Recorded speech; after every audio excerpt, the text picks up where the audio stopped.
So hello friends, welcome to the video. आज हम लोग प्रोबेबिलिटी की बात करेंगे। परमुटेशन कॉम्बिनेशन के बहुत सारे वीडियोस में पहले करवा चुका हूं आपको, रिवीजन सीरीज में नहीं। उससे पहले पूरी सीरीज बन रखी है, देख लीजिएगा, प्लेलिस्ट बनी है उसकी। तो this is a very similar topic. मतलब अगर आपका पीएनसी ठीक से कवर हो गया है तो प्लीज वो प्लेलिस्ट में आकर वीडियोस देख लीजिएगा पीएनसी के, दे आर वेरी यूजफुल। ठीक है, तो अगर पीएनसी कवर हो गया है तो प्रोबेबिलिटी काफी सिंपल हो जाता है। मतलब काफी सिमिलर कॉन्सेप्ट है। वहां पे एब्सोल्यूट वैल्यूज होती है, यहाँ पे रेशियो की बात होती है, पर कॉन्सेप्चुअली काफी सेम चैप्टर्स है। ठीक, तो चलिए देखते हैं। थ्योरी थोड़ी कवर करवाऊंगा मैं आपको, बट थ्योरी से ज्यादा इंपॉर्टेंट इसका अप्लाइड पार्ट है, जो कि हम ज्यादातर लॉजिकली करना चाहेंगे, तो उस पर भी काफी वीडियोस बनेंगे। बट आज की वीडियो में थोड़ा थ्योरी का एक आइडिया होना चाहिए, तो वील कवर दैट। ठीक, उससे पहले एक जरूरी बात बतानी थी आपको। अगर हम कैट एग्जाम की बात करें रिसेंट ईयर्स में, प्रोबेबिलिटी के सवाल बहुत नहीं आए हैं। मतलब परसेंटेज काफी कम रहा है, पर पीएनसी लगातार आ रहा है। So there is a very big question that should be cover probability और not. Yes, it is very very important for few reasons. एक तो मैथमेटिक्स में प्रोबेबिलिटी एक टॉपिक काफी इंपॉर्टेंट है। तो इसमें हम ट्रेंड नहीं देख सकते कि भाई सवाल आ रहा है, वो कभी भी किसी साल एंट्री मार सकते हैं। तो बाय दैट लॉजिक कभी भी इस टॉपिक को छोड़िएगा मत कैट एग्जाम के लिए। दूसरी बात, जो हमारे ऑमेट एग्जाम्स होते हैं, मतलब अदर मैनेजमेंट एंट्रेंस टेस्ट जो होते हैं, आईएफटी हो गया, जैट हो गया, स्नैप या जो भी और सारे पेपर होते हैं, उनमें तो लगातार सवाल आ ही रहे हैं। So for them it is obviously very very important. और कैट के लिए भी ट्रेंड पे मत जाना, सवाल कभी भी एंट्री मार सकता है। बहुत इंपॉर्टेंट टॉपिक है ये। ठीक है, तो थोड़ा थ्योरी का आइडिया लेते हैं, और नेक्स्ट क्लास से जितने भी सवाल रिसेंटली कैट या बाकी एग्जाम में आए हैं, उन्हें कवर करते हुए थोड़ा देखते हैं कि क्वेश्चन सॉल्व कैसे करना है, how to tackle that approach. कुछ नए सवाल भी होंगे ऑब्वियसली। ठीक है, तो चलिए थोड़ा थ्योरी का आइडिया लेते हैं। बेसिक बेसिक टर्म की और कुछ फॉर्मूलेस की नॉलेज ले लो आप, एप्लीकेशन का बेसिक समझ में आ जाए, ताकि नेक्स्ट वाले वीडियो से हम लोग प्योरली एप्लीकेशन पार्ट, मतलब क्वेश्चन सॉल्विंग पे जंप कर पाए। ठीक है, चलिए। तो बेसिकली एक्सपेरिमेंट जो होता है, फॉर एग्जाम्पल अगर मैं डाइस को फेंक रहा हूं, लूडो खेल रहे हो, डाइस को फेंक रहे हो, वो एक तरह का एक्सपेरिमेंट हो गया। ठीक है, तो यहाँ पे एक्सपेरिमेंट ही होते हैं। फॉर एग्जाम्पल बैग में कुछ पर्टिकुलर कलर की बॉल्स रखी, you are picking one ball, it's experiment. ठीक है, जिसके मल्टीपल आउटकम हो सकते हैं। तो किसी भी एक्सपेरिमेंट के जब आप सारे पॉसिबल आउटकम्स को लिस्ट कर देते हैं, ठीक है, तो फिर आपका सैंपल स्पेस बन जाता है, जो कि एक तरह का सेट होता है। तो जैसे कि, तो इसी कारण से जो सेट थ्योरी के फॉर्मुलेज होते हैं, यूनियन के, इंटरसेक्शन के, कुछ वैसे ही फॉर्मुलेज यहां मिलेंगे। वहां पे सेट्स में एलिमेंट के नंबर, मतलब एन की बात करते हैं, यहां प्रोबेबिलिटी पी की बात करते हैं, पर फॉर्मूले बेसिकली सेम होते हैं। अब देखिए, अगर मैं डाइस को फेंक रहा हूं तो what is my sample space? 1 2 3 4 5 और 6, ये सैंपल स्पेस है। यही पॉसिबल हमारे आउटकम्स हो गए, जिससे सैंपल स्पेस बन जाता है। क्लियर है बात? ऑब्वियसली कुछ स्पेसिफिक सवाल बन सकते हैं, पर ज्यादातर सवालों में हर आउटकम के आने की प्रोबेबिलिटी बराबर होती है। मतलब every outcome is equally likely, ये जो हम बोलते हैं। किसी सवाल में जैसा होता है कि बायस कॉन्वेलेंस से जो सवाल होते हैं कि भाई हेड आने की प्रोबेबिलिटी इतना परसेंट ज्यादा है, उस तरह के सवाल फिर क्वेश्चन में इंस्ट्रक्शन दिए होते हैं उसके। पर ज्यादातर सवाल इक्वली लाइकली वाले बनते हैं। Do read the instructions carefully. चलिए, व्हाट इज प्रोबेबिलिटी नाउ? देखिए, out of all the outcomes आप एक टास्क दे सकते हो कि भाई हमारे फेवरेबल आउटकम ये वाले हैं। For example, if we throw a dice, what is the probability that we'll get a prime number? तो ये आपका फेवरेबल आउटकम हो गया। तो प्रोबेबिलिटी क्या होता है, जिसकी हम पूरी बात करने वाले? प्रोबेबिलिटी इज अ रेशियो, जिसमें ऊपर क्या आता है? Number of favourable outcomes, number of favourable outcomes, और नीचे क्या आता है? Total number of outcomes. तो ऊपर फेवरेबल आउटकम्स, नीचे टोटल आउटकम। जैसे कि अगर आपने डाइस को फेंका, तो प्राइम नंबर आने की प्रोबेबिलिटी क्या होगी? नीचे तो 6 आ जाएगा, क्योंकि टोटल आउटकम 6 है। प्राइम नंबर कौन से? देखो, वन को ध्यान रखना, one is neither prime nor composite, उसे मत गिन लेना। ना तो प्राइम में गिन लेना, ना तो कंपोजिट में। 2 प्राइम है, 3 प्राइम है, और 5 प्राइम है। ठीक है, तो आप कर देंगे 3/6, मतलब आंसर 1/2 बोल देंगे। तो प्रोबेबिलिटी एक तरह का रेशियो होता है। ठीक है, इसी कारण से अगर मैं रेंज की बात करूं, तो प्रोबेबिलिटी 0 से 1 के बीच में होती है। जीरो प्रोबेबिलिटी है कि मतलब it's a completely impossible event, वो कभी हो ही नहीं सकता। ठीक है, for example, if I throw a dice, what is the probability कि 6 से बड़ा नंबर मिल जाएगा? नॉट पॉसिबल भाई, हाईएस्ट वैल्यू 6 होती है। और 1 का मतलब कि 100% श्योर इवेंट्स, कि मतलब उनका होना पक्का है। If I throw a dice, what is the probability that we'll get a number less than equal to 6? Always a probability. ठीक, क्लियर? ऑब्वियसली नंबर में फिर आपको क्लियरली बोलना पड़ेगा नेचुरल नंबर की, नेगेटिव की बात नहीं करेंगे। समझ के बात यहां तक? यही छोटी छोटी बातें समझ लो, ताकि नेक्स्ट क्लास से एप्लीकेशन बिल्कुल बड़े तरीके से हो पाए। ओके, तो आगे चलते हैं। ऑड्स इन, ये भी बड़ी इंपॉर्टेंट चीज है। अगली चीज, कॉन्सेप्ट बहुत सिंपल है बट स्पेसिफिक फॉर्मूला पता होना चाहिए। Odds in favour of an event या ऑड्स अगेंस्ट एन इवेंट। तो इससे इसका मतलब क्या होता है, देखो, अगर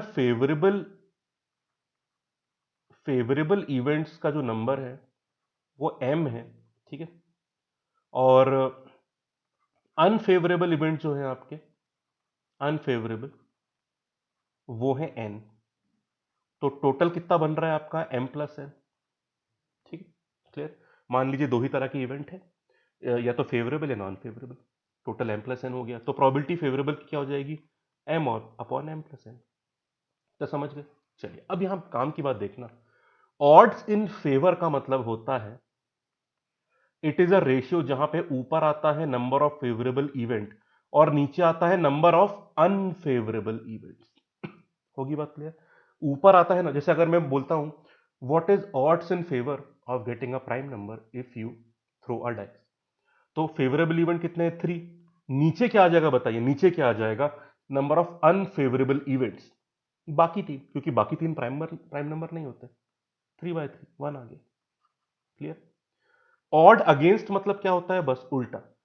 इट इज अ रेशियो जहां पे ऊपर आते हैं नंबर ऑफ अनफेवरेबल इवेंट और नीचे आते हैं नंबर ऑफ फेवरेबल इवेंट। तो this is also ratio between favourable unfavourable या फिर अनफेवरेबल फेवरेबल। टोटल इसमें नहीं आता, इतना ध्यान रखना बस, ठीक है। सिंपल बात हो गई ये तो। प्योरली फैक्चुअल सवाल रहेगा, लॉजिकल सवाल रहेगा, प्रॉब्लम नहीं होगी इसमें। आगे चलते हैं। ये पूरा हो गया। अब देखिए, कुछ इवेंट्स की कैटेगरी होती है जिनको समझना जरूरी है, थ्योरेटिकली जरूरी है, क्वेश्चन में तो लॉजिकली अप्लाई करेंगे, डेफिनेशन नहीं पूछेगा। खैर, what are exclusive events. Friends, आपने देखा होगा ना, live and exclusive cricket match आता है। एक्सक्लूसिव मतलब जिनमें आपस में कुछ भी इंटरसेक्शन नहीं होता, मतलब, ठीक है, clear. I teach exclusively in this channel, मतलब मैं सिर्फ इसी चैनल में पढ़ाता हूं। Live and exclusive on latest से क्या ESPN चैनल था या स्टार स्पोर्ट जो होता था। लाइव मतलब जिस समय मैच हो रहा है उस समय आप देखोगे, पर एक्सक्लूसिव मतलब आप इंडिया में वो मैच सिर्फ उसी चैनल पे देख पाओगे। ये मतलब होता है एक्सक्लूसिव का। अब एग्जाम्पल में देता हूं आपको। अगर ए इवेंट है जिसमें कि व्हाट इज ए इवेंट की आपको प्राइम नंबर मिल रहा है, और बी इवेंट उसकी प्रोबेबिलिटी, मतलब बी इवेंट वो है जब आपको कंपोजिट नंबर मिल रही है, उनकी प्रोबेबिलिटी लिखनी है स्मॉल पी से। Are these events exclusive? Yes they are. इनके बीच में कोई भी इंटरसेक्शन नहीं है। तो जब भी दो बेसिकली डिसजॉइंट सेट्स हो जाते हैं, उनके बीच में कुछ भी कॉमन नहीं होता, तो उनको बोलते हैं एक्सक्लूसिव इवेंट्स। कोई डाउट तो नहीं इसमें। अब ऑब्वियसली प्राइम और कंपोजिट का जो भी आंसर आएगा, पर इनमें जो सैंपल्स, मतलब जो भी इसके फेवरेबल आउटकम्स हैं, उनमें कॉमन कुछ नहीं, कंप्लीटली अलग हो जाएगा।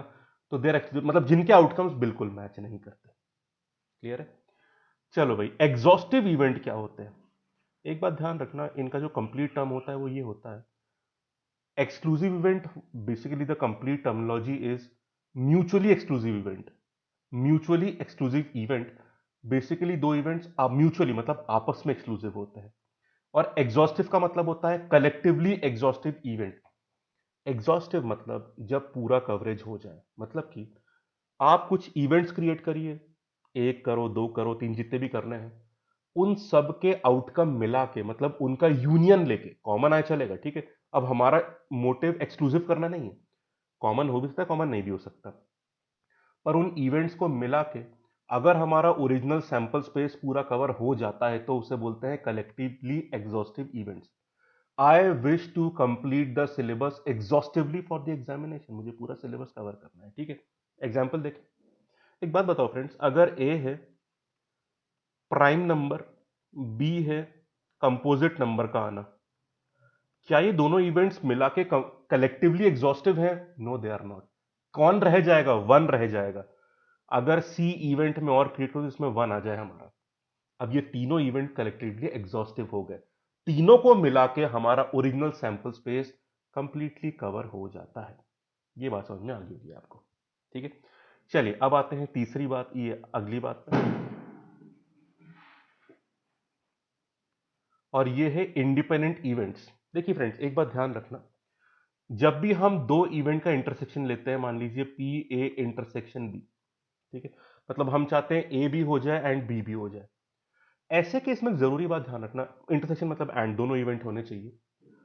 अगर दो इवेंट इंडिपेंडेंट है तो इसका डेफिनेशन ये होता है कि दो इवेंट इंडिपेंडेंट तब कहलाते हैं जब दोनों इवेंट्स का अकरेंस आपस में डिपेंडेंट नहीं है। एग्जाम्पल देखिएगा, मैं दो टास्क कर रहा हूं, मैं एक हाथ से कॉइन को फ्लिप कर रहा हूं जिसमें हेड या टेल आएगा, दूसरे हाथ से डाइस को फेंक रहा हूं।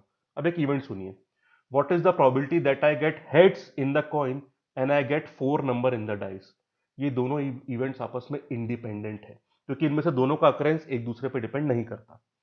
एक बहुत कॉमन डाउट आता है कि सर इंडिपेंडेंट तो काफी इवेंट होते हैं, एक एग्जाम्पल डिपेंडेंट का भी तो दीजिए तो बात समझ में आएगी। तो मैं आपको एक ही एग्जाम्पल में दोनों समझाता हूं, तो सुनिएगा ध्यान से। मान लीजिए ये एक बैग है, इसमें 6 ब्लैक बॉल्स हैं और 5 ग्रीन बॉल्स हैं, ठीक है। अब एक इवेंट सुनिए, आप यहां से दो बॉल पिक कर रहे हैं, ठीक है, बॉल 1 एंड बॉल 2। अगर आप बॉल 1 उठा रहे हैं, ठीक है, तो बॉल 1 वाले इवेंट को हम ए बोल देते हैं, मान लीजिए कि बॉल 1 ग्रीन आ जाए, और बॉल 2 वाले इवेंट को बी बोल देते हैं, मान लो बॉल 2 ब्लू आ जाए, या ग्रीन भी बोल सकते हैं, it's one and the same thing. मतलब it's not one and the same thing, but हम समझने के लिए दोनों केस मान सकते हैं। सुनिए ध्यान से। अब अगर मैं पहली बॉल उठा के उसको रिप्लेस कर रहा हूं कि उठा के वापस रख दिया, फिर दूसरी बॉल उठा रहा हूं, तो यहां पे दोनों इवेंट्स आपस में इंडिपेंडेंट हो जाते हैं क्योंकि दोनों को ओरिजिनली वही बैग मिलेगा, 6 ब्लैक और 5 ग्रीन बॉल्स। पर अगर हम पहली बार उठा के रिप्लेस नहीं कर रहे हैं तो दोनों इवेंट आपस में क्या हो गए बताइए, डिपेंडेंट हो गए, ठीक है। क्योंकि फिर दूसरी बॉल की प्रोबेबिलिटी निकालने के लिए आपको पता होना चाहिए कि पहली बॉल कौन सी उठाई गई है, वरना दूसरे का आंसर नहीं आ सकता। तो ये होता है एग्जाम्पल डिपेंडेंट इवेंट का, आंसर उनका भी आ जाता है पर वो इंडिपेंडेंट इवेंट नहीं कहलाते। अब आई थिंक आंसर क्लियर हो गया होगा, ठीक है। अब एक जरूरी बात समझ लो, if the two events are independent तो उनका इंटरसेक्शन आप पीबी पीए इंटू पीबी भी लिख सकते हैं। बात बहुत सिंपल है, आप चाहते हो ए और बी दोनों हो, उनका अकरेंस आपस में इंडिपेंडेंट है, तो दोनों का अलग से निकाल के मल्टीप्लाई कर दो, क्योंकि इनकी प्रोबेबिलिटी आपस से अफेक्ट तो हो नहीं रही बिकॉज दे आर इंडिपेंडेंट। तो whenever two events are independent तो फिर उनका इंटरसेक्शन डायरेक्ट मल्टीप्लीकेशन से भी निकल सकता है। ये सबसे क्रूशल बात है, यही हमें थ्योरी में लिखी मिलती है, पर उससे पहले जानना बहुत जरूरी हो जाता है कि इंडिपेंडेंट इवेंट्स होते क्या है। आई थिंक अब समझ में आ गया होगा, ठीक है। चलो आप आगे चलते हैं, बेसिक समझते चलो, क्वेश्चन तो बहुत सारे होने हैं अभी। यूनियन एंड इंटरसेक्शन मतलब आप जानते हैं भाई, सेट थ्योरी में भी पढ़ा है आपने। भाई जब आप इवेंट्स में काउंटिंग कर रहे हो कितने एलिमेंट्स है, तो आप सेट थ्योरी में ये सब डायग्राम बनाते हो जिसको हम वेन डायग्राम बोलते हैं। जब उन इवेंट्स या उन सेट्स की प्रोबेबिलिटी की बात करते हो तो प्रोबेबिलिटी फॉर्मूले सेम होता है। वहां पे उन एलिमेंट्स की बात कर रहे हो और प्रोबेबिलिटी में उन इवेंट्स के होने की प्रोबेबिलिटी या चांस की बात हो रही है, तो फॉर्मूले सेम होते हैं, मतलब ये मान लो आप। तो मान लो ये ए सेट है, ये बी सेट है, इंटरसेक्शन हम इस एरिया को बोलते हैं ए इंटरसेक्शन बी, मतलब जहां पे both A and B basically, और यूनियन में तो ये पूरा आ जाता है, ए यूनियन बी पूरा, ए भी अकेला, ए भी अकेला, बी भी, और इंटरसेक्शन वाला पार्ट यूनियन में तो आता ही है, ठीक। तो ये बात होगी। फॉर्मूला बता दूं मैं आपको क्या होता है, यहाँ पे जो वहां पे होता है वही यहाँ पे होता है। अभी इसको हटा देता हूँ, मतलब यहां वहां से, मतलब जो सेट थ्योरी में फॉर्मूला होता है वही यहाँ प्रोबेबिलिटी में लगा देते हैं। ये फॉर्मूला काम आएगा क्वेश्चन में, तो देख लो ध्यान से। P of A union B कितना होगा, आप पी ए और पीबी की प्रोबेबिलिटी ऐड कर दीजिए। जो पार्ट दोनों में आता है वो अभी 2 बार कवर हो चुका है, कवर करना है पर एक ही बार करना है, डबल काउंटिंग हो चुकी तो एक बार हटा दीजिए उसको। डबल काउंटिंग नहीं करनी है हमको, तो इंटरसेक्शन वाला पार्ट एक बार इंक्लूड करना है, 2 बार आ चुका है, एक बार माइनस कर दीजिए। तो इस तरह से करते हैं, ठीक है। तो वो फंडा आप यहां पे बड़े आराम से लगा सकते हैं। अब बात करते हैं कॉम्प्लीमेंट का मतलब कहते हैं। कॉम्प्लीमेंट मतलब उस इवेंट का पूरा उल्टा हो जाना, मतलब कि अगर आज हमारे शहर में बारिश होने की प्रोबेबिलिटी 1/6 है, टोटल प्रोबेबिलिटी तो 1 होगी, तो बारिश नहीं होने की प्रोबेबिलिटी क्या है, 1 - 1/6। तो किसी भी इवेंट का कॉम्प्लीमेंट उसका उल्टा होता है, जिसको हम जैसे पीए है, तो कॉम्प्लीमेंट को कैसे बोलेंगे, पी के ऊपर डैश लग जाएगा, तो डैश रिप्रेजेंट कॉम्प्लीमेंट, ठीक है। ये कॉम्प्लीमेंट भी बहुत काम आता है। जैसे कि बहुत सारे लोग क्वेश्चन सॉल्व कर रहे हैं तो क्या प्रोबेबिलिटी क्वेश्चन सॉल्व नहीं कर पाएंगे, इस तरह के सवाल करेंगे, उसमें काम आएगी ये चीज, ठीक है। तो इसका एप्लीकेशन भी बहुत क्रूशल होता है। बट किसी इंडिविजुअल सिंगल इवेंट का कॉम्प्लीमेंट कितना होता है, फॉर एग्जाम्पल देखो, प्राइम नंबर की प्रोबेबिलिटी 1/2 आई थी, ठीक। व्हाट इज द प्रोबेबिलिटी कि प्राइम नंबर नहीं आया, 1 - 1/2, ठीक है, क्लियर है। हाँ एक बात ध्यान रखना, प्राइम नहीं आने की प्रोबेबिलिटी कंपोजिट आने की प्रोबेबिलिटी के बराबर नहीं होती, ठीक है। कंपोजिट आने की प्रोबेबिलिटी क्या है, दो ही नंबर कंपोजिट है, 4 और 6, तो वो होती है 2/6 मतलब 1/3। क्योंकि वन भी तो बचा है, ठीक है। तो प्राइम नहीं आने का मतलब कंपोजिट आना नहीं होता, क्योंकि एक नंबर वन भी तो है जो ना तो प्राइम है ना कंपोजिट है, ठीक है। चलो, तो फ्रेंड्स ये तो बहुत सारी बातें थ्योरी की हो गई। सबसे जरूरी चीज जिस पे हमें ट्रस्ट करना है प्रोबेबिलिटी करने के लिए, after knowing this basic definitions, is the end और रूल, जिस पे हम पीएनसी में भी ट्रस्ट करते थे कि ज्यादातर सवाल उसी से हो जाएंगे। यहां पर भी बस रेशो लेना है आपको, फेवरेबल अपॉन टोटल का। अगर एंड आ रहा है तो मल्टीप्लाई कर देना, और आ रहा है तो प्लस कर देना, बस। इसी रूल से पीएनसी पर भी चले थे, और इसी रूल से हम प्रोबेबिलिटी पर भी चलेंगे। अभी क्वेश्चन जब सॉल्व होंगे तो समझ जाओगे आप, ठीक है। चलिए, अब एक दो छोटी छोटी बातें और हैं वो बता दूं, फिर हमारी थ्योरी मोटा मोटा पूरी हो जाती है। अच्छा, एक बात ध्यान रखना फ्रेंड्स, कंडीशनल प्रोबेबिलिटी जिसका पार्ट है बेस थ्योरम, इसमें फंडा पता है क्या होता है? कुछ ऐसा होता है कि जैसे दो बैग्स हैं यहाँ पे, रेड और ब्लू बॉल्स यहाँ हैं, कुछ नंबर यहाँ कुछ यहाँ। तो मान लीजिए कि बेसिकली आपको एक दो सवाल मैंने कराए थे। एक एग्जांपल और सिंपल देता हूँ, उससे और सिंपल। मान लीजिए एक इंसान को एक क्वेश्चन भी कराया था, मैं उसका रेफरेंस अभी देता हूं, पर सिचुएशन समझ लो। आपको कोई गिफ्ट डिलीवर करना है, ठीक है। अब जो शॉपकीपर है, वो तीन मीडियम से गिफ्ट डिलीवर कर सकता है। स्कूटर, ट्रक, बस, या फिर मतलब वॉकिंग से डिलीवर कर सकता है। और इन सारे मीडियम की लेट या टाइम पे आने की प्रोबेबिलिटी भी दे रखी है, ठीक। तो बेसिकली सवाल कंडीशनल प्रोबेबिलिटी कैसे होता है? कंडीशन दे दी आपको कि भाई गिफ्ट लेट आया। अब उल्टा सवाल पूछे कि मान लो पक्का से गिफ्ट लेट आया है, अब बताओ कि वो गिफ्ट ट्रक से डिलीवर हो, उसकी प्रोबेबिलिटी क्या है? कि मतलब something has already happened, that condition is already implied. अब बताइए कि इस मीडियम से आने की प्रोबेबिलिटी क्या होगी? They are very important question. For example IFT में कई बार सवाल आ चुका है, बाकी एग्जाम में भी काफी कॉमन सवाल होता है। पर ये मैं नहीं कर रहा हूं कवर, उसका रीजन आप लोग जानते हैं जो फॉलो कर रहे हैं। ये टॉपिक तो मैं बहुत बढ़िया क्लियर तरीके से कवर करवा चुका हूं इसी रिवीजन सीरीज में। वीडियो नंबर देखना, जितना मुझे याद आ रहा है वीडियो नंबर 19 है। Video number 19 heading conditional probability ही है। तो प्लीज, अब थोड़ा प्रोबेबिलिटी हम देख रहे हैं, पर वो चीज देख लेना, या इन वीडियोस को पूरे होने के बाद देखना, पर कैट से पहले देख लेना प्लीज, ठीक है। तो कंडीशनल प्रोबेबिलिटी को ही क्वेश्चन करने के लिए बेस थ्योरम का इस्तेमाल होता है। वो तो वीडियो में पहले ही बना चुका हूं, अलॉन्ग बहुत सिंपल तरीके से समझाया मैंने उसमें, विदाउट, वरना थोड़ा कंफ्यूजिंग टॉपिक लगता है, पर मैंने बड़े आराम से समझाया उसको, ठीक है। तो एक बार कॉन्सेप्चुअली देख लेना उस वीडियो को, इट्स वेरी वेरी इंपॉर्टेंट। तो उसका रिपीटेशन नहीं करेंगे क्योंकि कवर हो चुका है, ठीक है। दो बातें और हैं, वो देख लीजिए, ताकि हम क्वेश्चंस के लिए बिल्कुल तैयार हो जाए। 19 नंबर है वीडियो का। एक्सपेक्टेड वैल्यू एक और कॉन्सेप्ट है, which is very very important. Specific solve बनता है। बेसिकली फंडा ये होता है, मान लीजिए यहां पे गेम खेला जाता है, तो उसके पॉसिबल आउटकम्स होते हैं। तो वो सब बात यहां पे चल रही है, कैसे देखिएगा। मान लीजिए हम डाइस फेंकने वाला गेम खेल रहे हैं।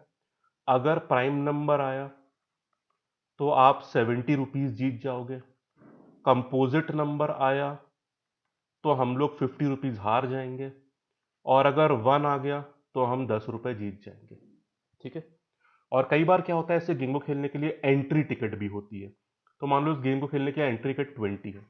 एंट्री टिकट का मतलब है ये संक कॉस्ट है, मतलब ये तो आपको देना ही है। अब जीतो या हारो आपकी समस्या है, पर आपको 20 तो टोटल एक ही बार देना पड़ेगा गेम में एंट्री के लिए। कुछ और किसी क्वेश्चन में अलग रूल है तो अलग बात है, बट स्पेसिफिकली एक ही बार देना पड़ेगा, ठीक। अब देखिए क्वेश्चन कैसे होता है। Expected value is the summation of, किसका समेशन? पर्टिकुलर इवेंट की प्रोबेबिलिटी इनटू जितना अमाउंट आप उसमें जीत रहे हैं या हार रहे हैं, हारने माइनस लिख देना। तो हर इवेंट की प्रोबेबिलिटी और इनटू जो अमाउंट आप जीतते हारते हैं, इन सब का समेशन कर देना आपको पूरे गेम का एक्सपेक्टेड वैल्यू, मतलब एक्सपेक्टेड रिटर्न कितना होगा। पर हाँ, इनपुट मतलब एंट्री कॉस्ट है तो उसको माइनस करना मत भूलना। फॉर एग्जांपल यहां पे देख लेते हैं, प्राइम नंबर की प्रोबेबिलिटी क्या होती है? कौन से प्राइम नंबर है हमारे? 3 और 235। तो प्रोबेबिलिटी कितनी? 3/6 मतलब 1/2। तो 1/2 में आप 70 मल्टीप्लाई कर दो। कंपोजिट में आप हारते हो, आपको पता है। तो 4 और 6, 2/6 मतलब 1/3। तो माइनस आएगा, ये तो माइनस 1/3, 50, ठीक है। और वन आने की प्रोबेबिलिटी क्या होती है? 1/6। उसमें आप 10 जीते तो प्लस में आ गया, ठीक है। ये आपकी एक्सपेक्टेड वैल्यू, प्लीज ध्यान रखना यहाँ पे -20 का ना मत भूलना। अगर कोई इनपुट मतलब एंट्री कॉस्ट थी तो बहुत अच्छी बात है, फिर तो कोई टेंशन की बात ही नहीं बनती। फिर कुछ माइनस प्लस मत करना। अब ये सॉल्व कर लो आप, ठीक है। तो कितना हो जाएगा? एक काम करें, इसमें ले लेते हैं अपन 6 को एलसीएम, ठीक है। तो 3 से 210 हो गया, 2 से -100 हो गया, ये तो अपना +10 हो ही गया, और ये हो जाएगा -120। कुछ सिली मिस्टेक तो नहीं करी? दिख तो नहीं रही है, चलो ठीक है, कर ले सॉल्व। तो कितना आ जाएगा? ये 220 तो अपना पूरा प्लस में बन जा रहा है, और ये टू, अच्छा, ओ, मतलब इसमें जीरो आ गया क्या? चलो बढ़िया, चांस में सवाल ये जीरो आ गया, ठीक है, सही है ना? हाँ, जीरो आ गया। तो मतलब एक्सपेक्टेड वैल्यू क्या हो जाएगी, आप समझ गए व्हाट इज एक्सपेक्टेड वैल्यू। आप इस बेसिकली इसका मतलब ये होता है, अगर आप इस गेम को इनफाइनाइट बार खेल लो तो ultimately expected value will be और विनिंग अमाउंट, जहां पे जीरो आ रही है, ठीक है। कुछ पॉजिटिव भी आ सकता है, कुछ नेगेटिव भी आ सकता है, ठीक है। तो अब वो देखते रहना, क्लियर है।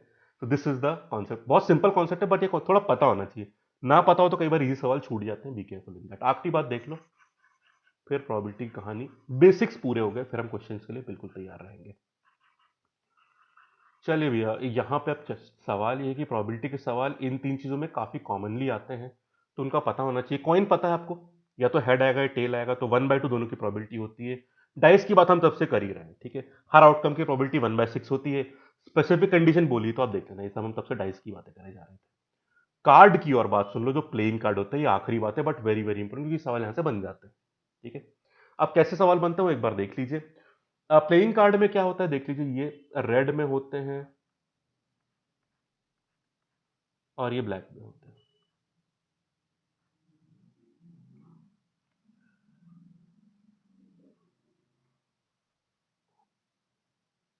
ठीक है, क्लियर बात।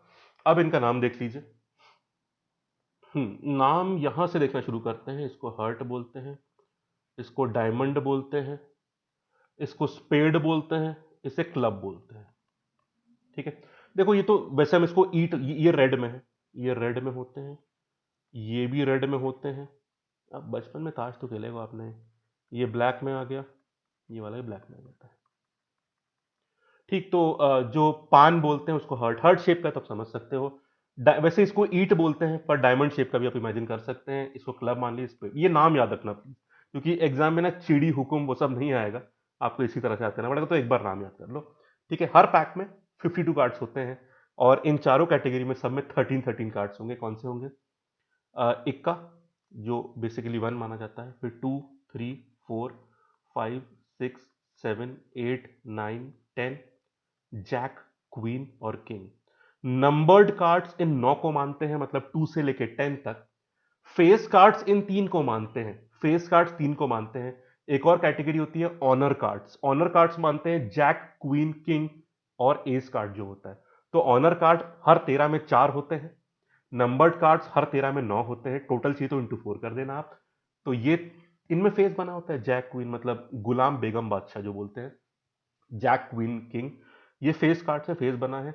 ऑनर कार्ड्स में इन तीनों में एस जुड़ जाता है। नंबर्ड कार्ड्स होते हैं 2 से 10, उसमें एस नहीं आता। ये तीन कैटेगरी पता होनी चाहिए आपको। कलर रेड, रेड, ब्लैक और ब्लैक, टोटल होता है 13 इंटू 4 करोगे आप तो बनेगा 52। नाम ध्यान रखना, क्लब, स्पेड, डायमंड और हर्ट। बाकी स्पेसिफिक सवाल कैसे होंगे, आप एक कार्ड पिक कर रहे हैं, दो कार्ड पिक कर रहे हैं, वो हम देखेंगे, कुछ सवाल देखेंगे उसके ऊपर, बट आई थिंक बेसिक्स समझ में आ गया होगा, ठीक है फ्रेंड्स। तो ये है थोड़ा बेसिक्स। अब प्रोबेबिलिटी में फाउंडेशन बनती है। अब फाउंडेशन क्लियर कर दिया मैंने। अगले वीडियो में से सवाल जैसे भी हमारे आ चुके हैं और कुछ नए सवाल भी, एक प्रॉपर मिक्सचर से थोड़ा प्रोबेबिलिटी की अप्रोच को समझने का प्रयास करें, ताकि थोड़ा कॉन्फिडेंस बढ़े इसमें। अच्छा टॉपिक है, क्रैक होना चाहिए, ठीक है। तो will try to click all the questions present, और कैट के अलावा बाकी कुछ एग्जाम से भी सहारा लेंगे, वहाँ पे भी काफ़ी बढ़िया सवाल मिलते हैं, ठीक है। तो I try to accumulate those topics and question, और कुछ नए सवाल मिला के प्रैक्टिस करेंगे, ठीक है। So thank you so much, have a nice day. और अगले वीडियो में क्वेश्चन की शुरुआत करी जाएगी, वो भी बहुत इंपॉर्टेंट है, प्लीज जरूर देखिएगा, ठीक। चलो, thank you so much, have a nice day. Video like कर देना, सब्सक्राइब बटन, बेल आइकन दबा दीजिएगा, और ऑनेस्ट फीडबैक्स कमेंट जरूर करिएगा, ठीक है।